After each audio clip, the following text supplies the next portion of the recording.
habo mwagiye mureka ibintu nk'ibyo tuzafunguka ryara amaso nta n'isoni mugira ngo abanyarwanda bose babayeho neza mugira ngo babayeho neza nk'uko mwebwe mwirwa mubiririmba imihanda za convention mugende mu biturage mureba barwaye amavunja abirirwa barira bashaka ngo n'utujumba two kurya abo mu bari bo muvuga nimukajya mutwereka abantu mwafotoye ku ngufu mwabambitse inkweto n'imyenda kandi inzara ibishe wowe sabo ngabo uvuga ubabona hehe cyangwa waberekanye batwereka ndababona n'ubu ngubu ndakubwiye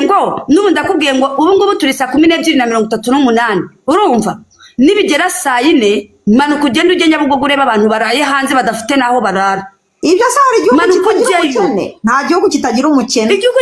umukene ariko igihugu kitagira umukene gute mwirirwa muvuga yuko mwakisizoye ngo iki abantu mubategeka mushyira abantu amakaro inyuma y'inzu mu nzu ari ibyondo ariko muzaceceka kugeza cyane n'umuntu ubeshya wiza kutubeshyera genda ninde subeshya ninde cyangwa ngende mo kunyamuza ibyo mubeshya muraza mukirwa mubeshya bano bafina bataba hano mu Rwanda kazi bibazo bihari ibihugu byose habamo genda ibihugu byose bibamo abakene ariko igihugu atari cyo cyakenesheje abaturage bacyo ni umunebwe utarashaka genda ubu se ubungubu abantu